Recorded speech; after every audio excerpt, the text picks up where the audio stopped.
오늘 우리에게 주시는 하나님의 말씀입니다. 마태복음 6장 11절로 15절까지 말씀입니다.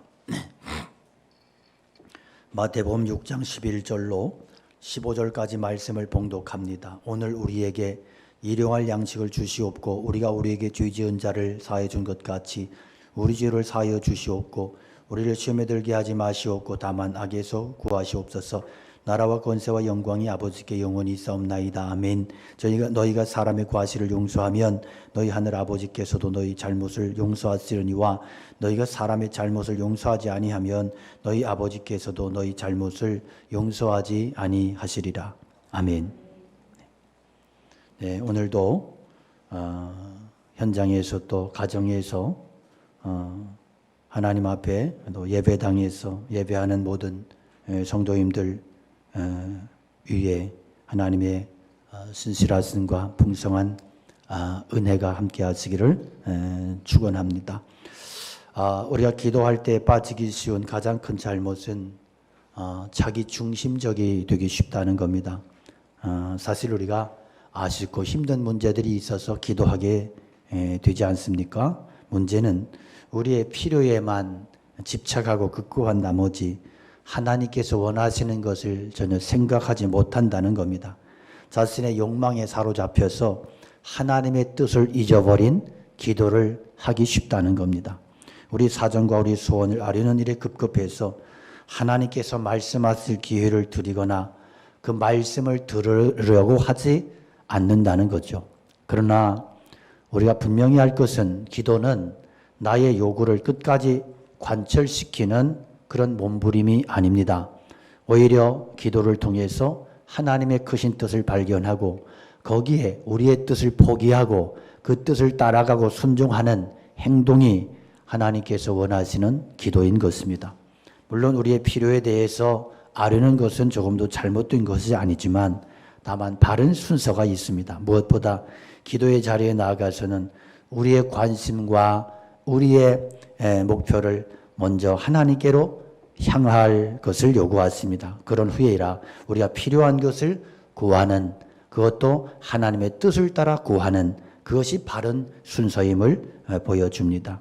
기억하시기 바랍니다. 예수님께서 가르치신 기도는 우선순위를 철저하게 하나님께 둡니다. 늘 기도할 때마다 내 자신을 위해서가 아니라 먼저 하나님 자신과 하나님의 이름, 하나님의 영광, 하나님의 뜻을 먼저 구할 때 그 기도가 주님 기뻐하시는 기도요, 바른 기도가 됩니다. 예수님의 기도는 두 부분으로 나누어져 있는데 앞부분은 하나님께 대한 기도입니다. 하나님의 이름이 거룩히 여김을 받으시고 하나님의 나라가 임하시고 하나님의 뜻이 이루어지게 해 주시옵소서. 이제 두 번째 부분은 우리에게 일용할 양식을 주시옵소서로 시작되는 부분입니다. 오늘 본문은 바로 이 두 번째 내용인데 두 번째 부분은 나의 연약함을 하나님께 고백드리면서 하나님의 도우심과 하나님의 보호하심을 간구하는 그런 내용입니다. 우리가 하나님께 일용할 양식을 달라고 기도하는 것은 반드시 먹는 양식만 기도하라는 뜻이 아닙니다. 오늘에 필요한 모든 것을 우리는 이 세상에서 구하지 아니하고 하나님 아버지께 구합니다. 양식만이 아니라 지혜든 건강이든 삶의 여건 모든 필요의 그 모든 것들을 우리가 하나님 앞에 간구할 수 있어요. 그런데 중요한 것은 예수님께서는 왜 우리에게 단 하루치의 양식만을 구하라고 말씀하실까요? 1년치, 적어도 한 달치, 1년치, 그리고 장래에 먹고 살 모든 것들을 풍족하게 주시옵소서. 이래 기도하지 말래요. 하루치를 기도하래요.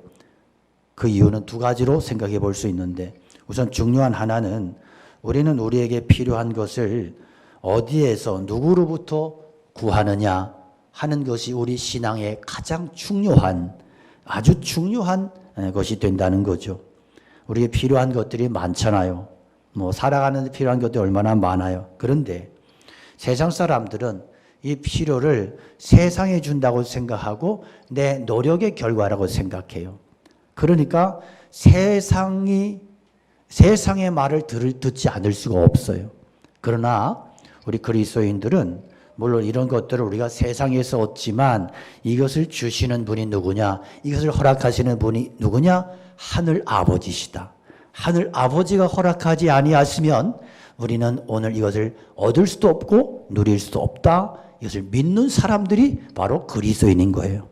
그래서 우리는 우리에게 필요한 모든 것들을 하나님 아버지로부터 얻습니다. 물론 사람을 통해서, 직장을 통해서, 조직을 통해서 필요한 것들을 공급받기도 하지만, 나라를 통해서도 공급받지만 이 모든 것들을 주시는 분은 누구시다? 하나님이시다. 그래서 그리스도인들은 한날 한날을 그 믿음 가지고 당당하게 살아갈 수 있는 겁니다. 또 더 중요한 것은 미래에 대한 불안 때문이에요. 요즘 사람들이 가장 두려워하는 게 뭐예요? 미래에 대한 두려움이에요. 미래에 대한 두려움 때문에 사람들이 많은 돈을 갖기를 원하고 저장하려고 그러고, 그런데 주님께서는 일용할 양식만을 기도하랍니다. 이유가 뭐냐? 내일은 내 것이 아니기 때문에. 내일은 누구의 그 하나님의 것이에요. 하나님의 소관이에요. 그러니까 오늘 제가 이렇게 열심히 설교하고 여기서 열심히 여러분과 예배 드리지만 오늘 밤에 주님이 나를 부르시면 그러면 여러분 저하고 이제 못 보는 거예요. 육신으로는. 그러니까 우리가 예수님께서 어리석은 부자의 얘기를 하시면서 창고를 지고 막 그렇게 어리석은 자여 오늘 밤 내가 너의 영혼을 도로 찾으리니 너의 것이 누구의 것이 되겠느냐 깨달으라는 거죠. 여러분 오늘이 아무리 힘들어도 절망적이라도 하나님은 내일 또 우리를 위해서 예비하시고 일하실 것이, 그래서 이것을 믿는 성도는 하루하루를 믿음으로 내일 일은 난 몰라요. 하루하루 살아요. 무엇으로? 믿음 가지고 하나님 아버지를 신뢰하면서 이것을 예수님께서 우리에게 기도로 가르쳐 주십니다. 그래서 한날 한날을 하나님의 뜻을 쫓아 살아갈 때 우리의 삶에 아무것도 문제될 것이 없음을 믿으라는 것입니다. 그래서 우리가 오늘 일용할 양식만을 위해서 기도하는 것은 내가 내 힘으로 사는 것이 아니고 순간순간 매순간 하나님께서 주시는 능력으로 삽니다. 나는 그 은혜를 잊지 않고 삽니다. 이런 신앙 고백의 의미가 이 기도 속에 있는 것입니다. 그래서 내일도 주님이 허락하시면 나는 또 내일도 오늘처럼 믿음 가지고 하나님 앞에 기도하며 하나님의 은혜를 붙들고 살겠습니다. 이것이 일용할 양식을 주시옵소서 기도의 내용인 것입니다. 주님이 요구하시는 믿음은 오늘을 하나님께 구하면서 내일에 대한 두려움을 하나님께 맡기고 오늘은 믿음으로 사는 겁니다. 그러면 막상 내일이 됐을 때 하나님께서 또 새로운 은혜를 부어주시고 내일이 되었을 때 하나님께 새로운 힘을 주시고 그 힘을 가지고 살아가게 되는 것입니다. 두 번째 우리가 생각할 것이 있는데 불쌍히 여기는 마음으로 기도하라고 말씀하세요. 우리가 우리에게 죄진 자를 사해 준 것 같이 우리의 죄를 사하여 주시옵소서. 형제를 불쌍히 여겨라. 그리고 나의 형제를 형제에게 긍휼을 베풀고 나의 긍휼을 구해라. 그런 내용이죠. 그래서 하나님께서는 우리에게 너무나 엄청난 긍휼을 은혜를 베풀어 주셨어. 우리 얼마나 불쌍히 여기셨으면 묻지도 않고 따지지도 않으시고 당신의 독생자를 보내셔서 우리의 모든 죄값을 저주를 다 탕감하시고 그 희생으로 그 손해로 그렇게 이 모든 것들을 용서해 주시고 해결해 주시고 이제는 주님의 이름을 부르며 하나님을 아버지라 부르며 두 손 들고 나올 때 모든 죄, 과거든 현재든 미래든 모든 것들을 내가 다 용서해 주고 덮어주고 다 해결해 주신다고 그렇게 약속하셨고 그렇게 우리에게 그 약속과 축복을 이루셨습니다. 여러분 이분이 우리 하나님 아버지세요. 왜 그렇게 하셨느냐? 하나님 아버지의 긍휼하심 때문에 그분의 사랑 때문에. 그래서 하나님께서 당신의 백성된 우리들에게 요구하시는 게 뭐냐? 내가 너를 이렇게 불쌍히 여겼지 않느냐? 그러면 너도 불쌍히 여겨야 돼. 이것이 너의 삶의 원리야. 이렇게 우리에게 말씀하세요. 그러면서 주님 가르친 기도를 잘 말씀하신 이후에 아주 중요한 말씀을 다시 강조하시는데 14절에 보면 너희가 사람의 잘못을 용서하면 너희 하늘 아버지께서도 너희 잘못을 용서해 주시겠지만 너희가 사람의 잘못을 용서하지 않으면 너희 아버지도 너희 잘못을 용서해 주지 않을 것이다. 얼마나 부담스러운 말씀이에요. 최근에 한국교회에 대한 신뢰도가 충격적인 신뢰도 보고가 나왔는데요. 국회에 대한 신뢰도보다 더 낮대요. 여러분, 요즘에 국회의원들을 가지고 국회의원이라고 안 그러고 국회의원 그래요. 왜냐하면 맨날 싸우거든. 그런데 교회에 대한 불신의 인식이 그만큼도 안 된대. 근데 왜 그러냐 그랬더니 예수 믿는 사람에 대한 소문이 너무 안 좋아. 또 코로나로 인해서 너무 또 많이 깎였어. 그래서 예수 믿는 사람이 뭐 이기적이다, 위선적이다, 비인격적이다 이런 수치가 80%를 넘었어. 그러니까 물론 뭐 세상 사람과 이렇게 평균치를 놓고 보면 우리가 아무래도 낫지요. 그죠? 우리 아무래도 그들보다 낫지 않겠어. 아무리 사기를 쳐도 그렇고. 그런데 문제는 뭐냐 하면 세상 사람들이 우리에 대한 기대치가 높다는 거예요. 왜냐하면 예수 믿는 사람들은 우리가 배우는 것도 우리 어떤 신앙의 지식과 수준도 다른 죄송합니다. 이렇게 하면 뭐 또 무슨 뭐 요즘에 무슨 평등 뭐해 해서 잡혀갈지도 몰라. 잡혀가고. 그런데 어쨌든 이런 어떤 가르침과 예배와 말씀과 이런 수준이 훨씬 높아요. 문제는 훨씬 높은 수준을 전혀 못 살아낸다는 거예요. 살지 않는다는 거죠. 그러니까 이게 계속 쌓여진 거예요. 근데 이런 현상이 지속되는 이유가 뭘까? 가장 중요한 것은 우리가 그렇게 실망스러운 모습을 자꾸 반복해서 보여주고 있다는 거예요. 우리가 전도할 때 뭐라 그래요? 하나님께서 우리의 모든 죄를 예수 그리스도의 십자가로 다 탕감해 주셨습니다. 믿기만 하면 다 용서받고 구원받습니다. 전도할 때마다 강조하고 선전하는데, 그런데 세상 사람들이 보니까 이것들이 말이요, 여기서 이것들은 우리야? 하나님이 자기 죄를 용서했다고 좋아하면서 자기 집안 식구의 죄도 용서 안 하고 부모의 죄도 용서 안 하고 친구의 죄도 용서 안 하고, 아니 다 때려치고 자기들끼리도 싸움질을 해. 어떤 교회는 교회에서 서로 싸움이 벌어져 가지고 막 싸우다가 어떤 아주 심한 양반이 똥바가지를 갖다가 예배 시간에 똥을 뿌리고 나가고 막 이런 일도 있어. 그래서 막 똥이 튄 것을 먹어보니까 그렇게 쓰더래.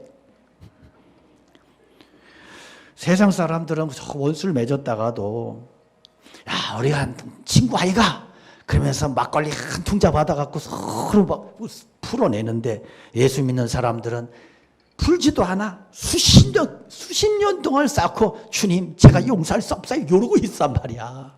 이 얼마나 기가 막혀요. 그러니까 여러분, 안 믿는 사람들이 손가락질 안 하겠어요? 세상 사람들이 손가락질하는 사람을 하나님이 기뻐하시겠어요? 그를 용서하시겠어요? 그 기도 받아주시겠느냐는 거예요.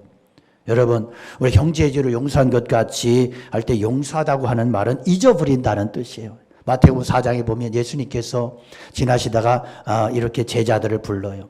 요한과 야고보 형제를 만나고 너희는 나를 쫓으라. 그랬더니 그들이 배와 그물을 아버지를 다 버려두고 예수님을 따라가요. 여기에서 버려두고 이 버려둔다고 할 때 이 단어가 헬라어의 용서할 때 용서한다는 단어와 동일한 단어예요. 그러니까 용서가 뭐냐 하면 버리는 거예요. 버리는 거. 잊어버리는 거예요. 위대한 설교자 스펄전 목사님이 이런 얘기했어요. 키우는 개가 미쳤어. 이 광견병에 미친 개는 미친 개가 아무나 사람을 막 달려들고 물어. 근데 이 미친 개에게 물리면 광견병에 걸려. 그래서 이 미친 개는 죽여서 땅에 파묻어야 돼. 그것도 서투르게 파묻으면 병균이 나오기 때문에 아주 깊이 땅을 깊이 파고 완전히 파묻어 버려야 되는데, 그런데 미친 개를 묻으면서 머리하고 몸통은 파묻고 꼬리를 딱 세워가지고 파묻어 놓고 그 개 꼬리를 보면서 미친 개가 여기 묻혔지. 그걸 기념비로 삼는 세상에 그런 멍청한 인간이 누가 있겠느냐는 거예요. 다 파묻어야지. 마찬가지로 여러분, 우리가 이웃의 형제 자매의 죄를 용서하려면 꼬리까지 남겨두지 말고 싹 파묻어야 돼. 다 버려야 되는 거예요. 그런데 우리는 그러지를 못해. 머리도 묻고 몸뚱이도 묻었어. 그래 놓고 꼬리를 탁 세워놔. 그리고 쳐다봐. 그러면서 뭐 용서했어. 그렇지만 잊지는 못해. 이러면서 돌아다니. 개꼬리 보면서. 이 개꼬리 신앙이야. 5년 전에 잘못한 거, 10년 전, 20년에 잘못한 거, 그거를 속에다 품어. 그러고는 겉으로는 웃으면서 속으로는 개꼬리를 묵상하는 거야. 억울해서 못 잊겠대. 못 잊는 건 용서 안 한 거예요. 하나님은 이런 자의 기도를 배척하신다. 싫어하신다. 역겨워하신다. 여러분, 우울증이 뭐예요? 용서하지 못해서 생기는 병이에요. 하나님 용서하라 그러는데 나는 쉽게 용서를 못해. 그래서 가슴에 용서하지 못하고 가슴에 원망과 불평과 그리고 서운함이 가득한 그 상태가 뭐냐? 우울증이야. 그 되게 우울증 잘 걸리는 성격이 어떤 사람이냐? 자존심이 강한 사람. 여러분, 버릴 게 자존심이야. 자존심이 강하다고 하는 말은 자존감이 자기를 존중하는 감정이 약하다, 취약하다는 거예요. 그래서 나는 남은 게 자존심밖에 없어. 이 사람은 자기에 대한 존중감이 결여된 사람, 아주 병든 인격이라는 얘기예요. 그리고 완벽주의자들, 이런 사람들이 우울증에 잘 걸려. 그래서 자기도 용서를 못하는 거예요. 완벽주의가. 그러다 보니까 다른 사람 용서하지 못하고 자기도 용서하지 못하고 자꾸 정죄하고 그 감정에 매이다 보니까 어떻게 돼? 나중에는 자기가 병들어 버려. 이게 감정이 병들어 버린 상태의 우울증이에요. 여러분, 우리 그리스도인들이 이 세상에 줄 수 있는 최고의 선물은 돈이 아니에요. 그들의 잘못을 용서해 주는 거예요. 이게 초대교회가 잘했던 거 이거예요. 초대교회가 자기를 비방하는 로마, 자기를 잡아 죽이는 그들을 다 용서한 거예요. 그리고 이웃을 섬겨. 병든 시체를 치워 밤에 나와서. 그리고 그들을 위해서 끊임없이 기도하며 용서해 주고 사랑해 줬어요. 그 사랑과 용서가 로마를 바꾼 겁니다. 여러분, 나에게 많은 상처 준 알코올 중독자 아버지, 이제는 용서하세요. 그 개골이 파묻어요. 그래서 저도 그래요. 상처가 왜 없겠어요. 그런데 저희 아버님이 굉장히 봉건주의 체제의 절대 군주셔. 신앙생활도 잘 하시는데, 그런데 이 군주 아주 그러니까 자식들이 얼마나 상처가 많겠어요. 그 자식들이 저희가 8남 3여자노? 그런데 그리 얼마나 이 자식들이 많고 가난하고 얼마나 상처가 많아. 저희 형제들을 보면 아버지에 대한 상처가 많은 사람이었어요. 제가 제일 아버지에 대한 상처가 적은 것 같아요. 왜냐하면 제가 제일 못됐었거든요. 그런 제가 한 날을 생각하면서 그런 생각이 들더라고요. 아버지가 물려준 게 뭔가 봤더니 좋은 게 거의 없어. 성격도 별로 좋은 걸 물려주지 못했지. 뭐 돈이 있나 뭐가 있나 뭐 그렇다고 뭐 하여튼, 그런데 한 가지가 있더라고.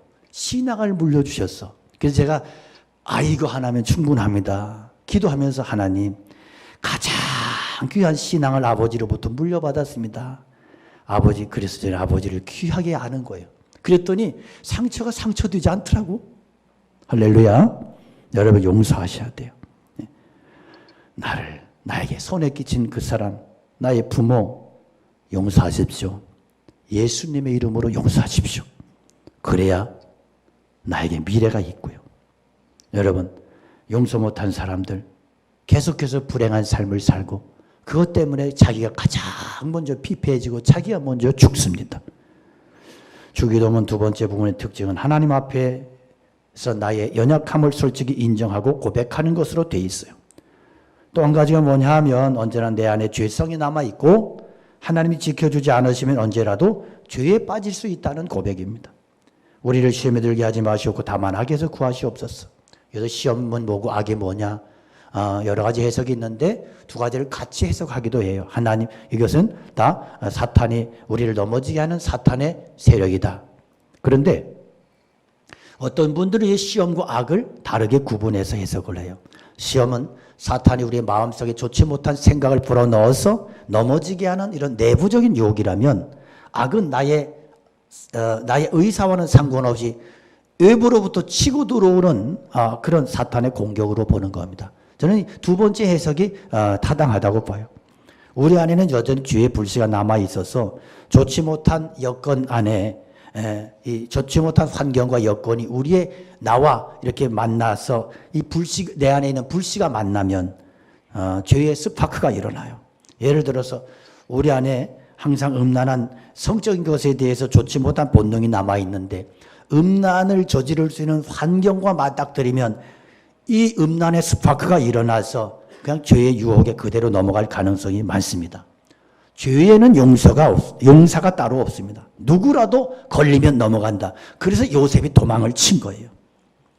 분노도 마찬가지. 우리 안에는 언제나 분노의 감정이 잠재되어 있는데 이게 화를 낼 만한 환경과 맞닥뜨리면 한순간에 분노의 충동이 일어나면서 과도하게 분노를 폭발하게 되는 거죠. 그래서 시험에 들지 않도록 기도하는 것은 우리 안에 이런 죄성이 언제나 도사리고 있다고 하는 것을 하나님 앞에 의식하고 기도하면서 늘 긴장하면서 그래서 이 시험의 기회를 주지 않도록 내 자신을 지키는 거예요. 잠시라도 틈을 주면 회복할 수 없는 일이 일어나고 그래서 늘 긴장하고 있어야 되고 잠시라도 죄에 틈을 주지 말아야 됩니다. 그럼에도 완전할 수 없어서 실패하지만 실패할 때 또 하나님 앞에 나의 연약함을 고백하며 주님 또 넘어졌는데요. 주님 잘못했습니다. 저에게 힘을 주십시오. 일어설 수 있는 힘을 주시고 이겨낼 수 있는 능력을 주시옵소서. 기도하며 또 회복하는 거예요. 우리가 이게 다시 시작할 수 있다고 하는 게 얼마나 큰 축복인지 몰라요. 또 악이라고 하는 것은 외부적인 죄의 기습입니다. 길을 가는데 갑자기 깡패의 습격을 받든지 교통사고 음주운전자에게 치이든지 건물을 지나가다가 뭔가 파편이 날라와서 치든지 우리가 이 세상은 정말로 너무나 불안하고 불안정하고 악이 판을 치는 세상이에요. 그러니까 요즘은 또 이런 사고들이 얼마나 많이 일어나는지 몰라요. 너무나도 의외의 사고가 많아서 자기가 왜 죽는지도 모르고 죽는 사람들도 상당히 많습니다. 어떤 믿음, 신앙이 좋은 척하는 그런 신자들이 그러잖아요. 원인 없는 결과가 없다는데 하나님 왜 이렇습니까? 원인 없는 결과도 많아요. 이 세상은 악이 판치고 악이 점령하고 악이 다스리는 세상 속에서는 이 악의 문제는 그 해석이 쉬운 게 아니에요. 그러니까 괜히 그렇게 신앙 좋은 척하면서 다른 사람 자꾸 걸고 넘어가고 자꾸 그렇게 사람을 뒤집어 씌우고 그렇게 프레임을 씌우고 이런 짓 하지 말라는 거예요. 그냥 하나님 앞에서 그것을 우리가 바라보면서 기도하고 긍휼히 여기고 그렇게 나에게도 그런 일이 생기지 않도록 기도할 뿐인 거죠. 그래서 우리는 겸손해야 되는 거예요. 그래서 우리가 이런 악에 빠지지 않도록 기도하는 것은 이런 예기치 못한 사고나 악의 활동으로부터 어떤 질병과 바이러스로부터 이런 것들로부터 내가 언제라도 공격당할 수 있기 때문에 지켜달라고 하는 그런 기도인데 이렇게 기도하게 되면 먼저 기도하는 그 사람이 조심하게 돼 있다는 거예요. 음주운전자로부터 보호해 주시옵소서 그러면서 술 먹고 운전하겠어? 난폭 운전자로부터 보호해 주옵소서 그러면서 난폭 운전하겠어? 그럼 그 사람은 기도 안 하는 사람이지. 기도하는 사람은 그렇게 살 수 없다. 악으로부터 위험으로부터 보호해 주시옵소서. 그러면서 막 연약한 여자가 밤거리를 12시 1시에 싸돌아치겠어?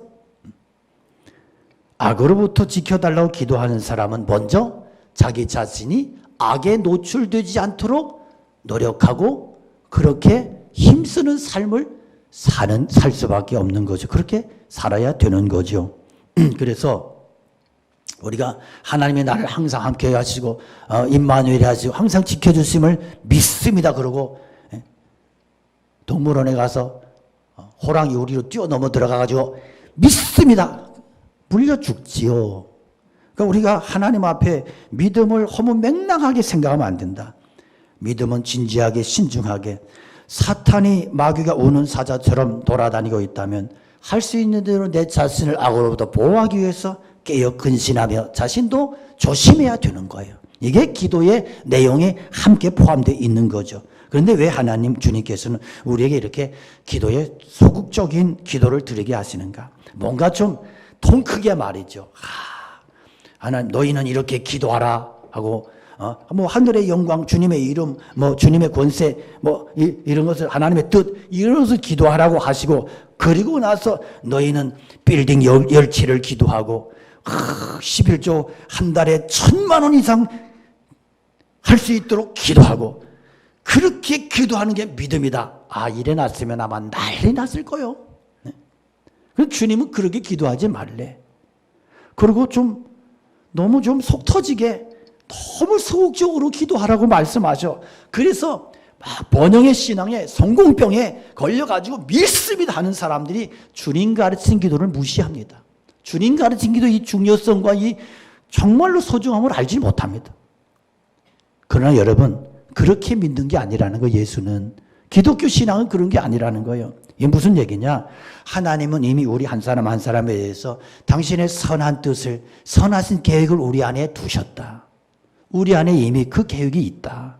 그래서 우리가 걱정할 것은 뭐 어떤 내가 큰 계획을 세우는 게 아니고 하루하루를 하나님의 뜻을 거역하지 아니하며 악에 빠지지 아니하며 성령 충만해서 하나님의 뜻을 순종하며 그 뜻을 붙들고 살아가는 겁니다. 그렇게 한 날 한 날 한 땀 한 땀 하나님의 뜻을 따라 걸어가고 말씀을 쫓아 걸어가고 순종해 나갈 때 하나님께서 우리의 삶에 당신의 선하신 뜻을 이루시고 그리고 우리의 삶이 하나님의 능력으로 하나님의 기적으로 충만한 삶을 이루어가게 될 줄로 믿습니다.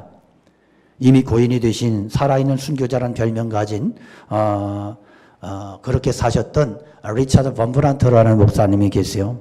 이분은 저술가의 신학교 교수고 원래 혈통이 유대인이기 때문에 나치가 루마니아를 침공할 때 가족들을 많이 잃었어요. 그리고 얼마 지나지 않아서 루마니아가 공산화된 이후에는 지하조직 만들어서 복음 전하는 데 열심을 다했고 1948년 잡혀 투옥당하시고 15년 동안 감옥에서 어려운 생애를 보내게 됩니다. 나중에 석방되고 나와서 공산권 선교회를 만들어가지고 그 노구를 이끌고 다니며 사력을 다해서 복음을 전하셨던 참 귀하신 분이신데 이분이 처음 잡혀서 3년 동안 독방에 갇혀 있을 때 햇볕도 없고 뭐 푸른 복이 없는 곳에서 3년을 갇혀 있었어. 거기에서 아무것도 안 주는 거예요. 아무 사람도 만날 수도 없는 거예요.